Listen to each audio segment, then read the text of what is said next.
Mr. Mohale, I want to move forward and look at future plans and the role that business might play in that.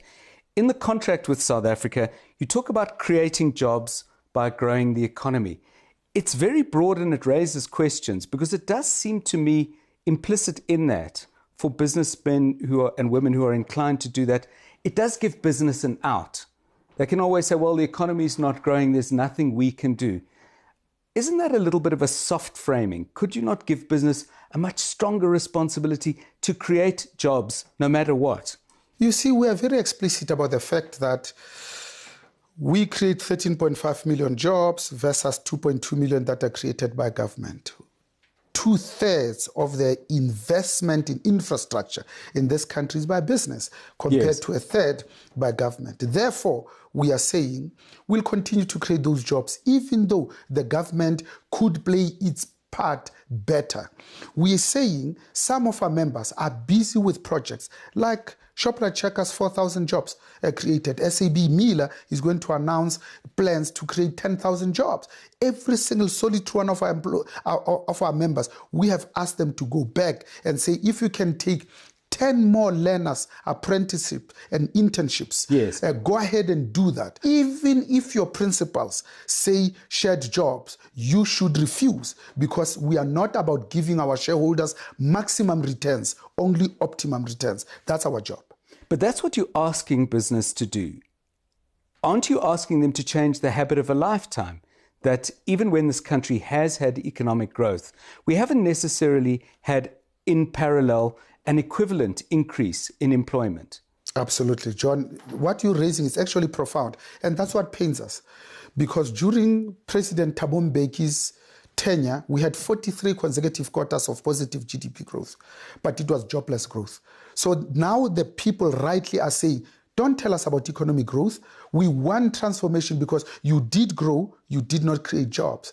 That's why we are focusing on it. That's why now we have launched two things. There's SME Fund, where we have raised 1.5 billion to invest in small and medium enterprises because that's where jobs are created in large numbers. But the most profound one is the YES campaign, Youth Employment Scheme, where we are saying we have demonstrated beyond any shadow of doubt that when young people are gainfully employed just for 1 year, their chance of getting permanent employment increases to 80%. Those are the things that we do. We continue to be seized not with corporate social investment, but also with the task of saying, how can we demonstrate our patriotism? How can we do things over and above just what we're doing? But also we are saying this government is very wasteful. We burn at the region of 80 billion rands per annum in irregular, wasteful, and fruitless expenditure. In fact, this government, through state capture, is probably siphoning off hundreds of billions of rands that could build hospitals, schools, and educate higher institutions for free. Somebody like Thabo Mbeki, who's spoken publicly on this and been involved in research, would say that is a number, and a much larger number is the illicit transfer of money out of the country to avoid tax, to avoid reporting on money made by South African corporations. Also true. Issues like transfer pricing, where the wealth of this country have found itself outside of the shores, cannot be discounted.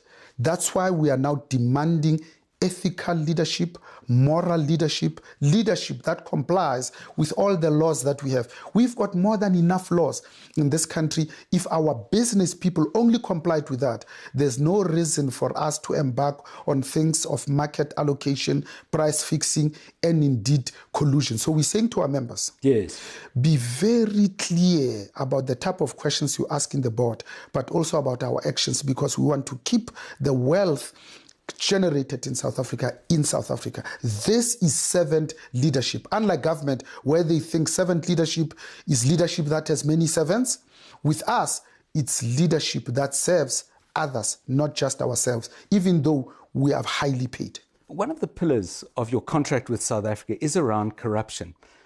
The last time I'm aware of Business Leadership South Africa speaking out on the companies that were implicated in the Gupta emails, the Gupta leaks, KPMG, SAP, McKinsey. This was your statement. Business needs to be held accountable to the highest ethical standards.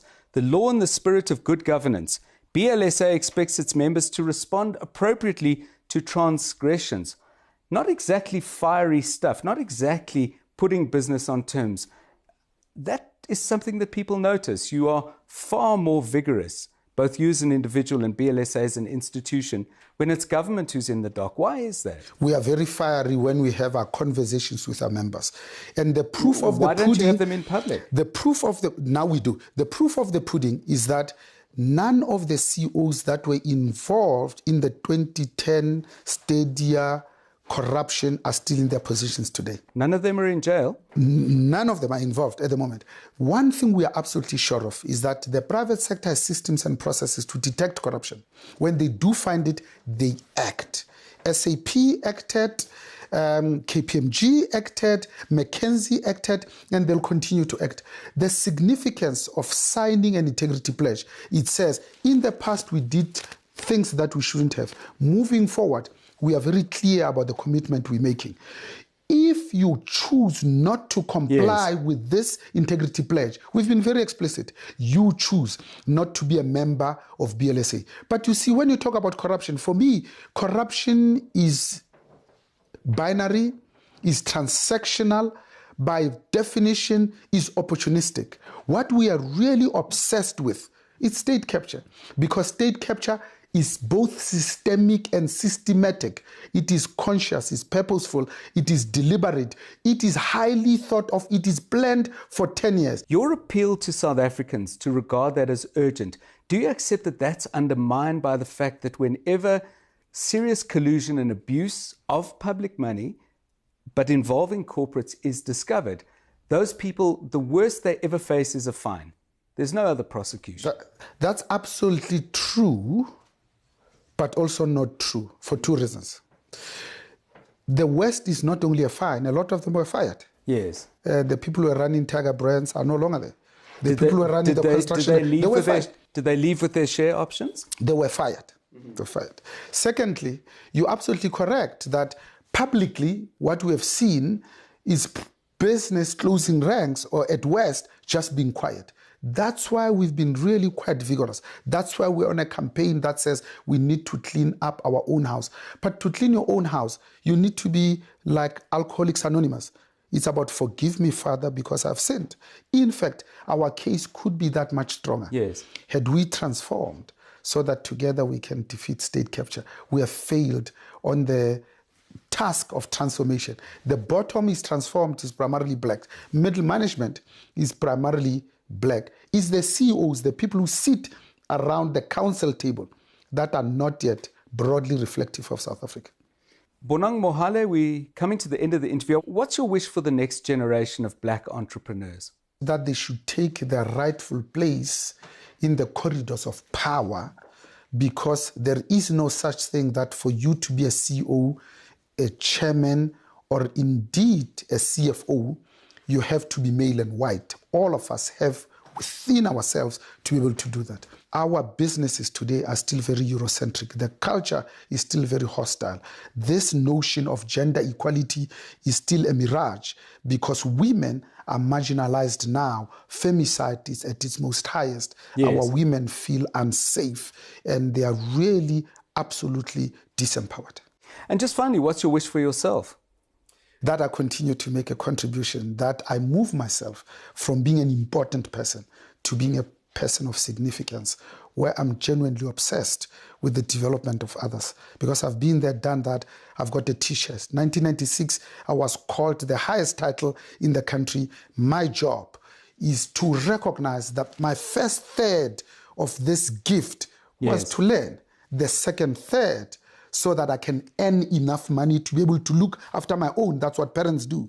So that I can spend the last third sharing it with other humanity. That's where we find meaning and purpose. That's how we force ourselves to grow, by giving selflessly. Bonang Mohale, thank you for joining us on Under the Skin. Thank you, John.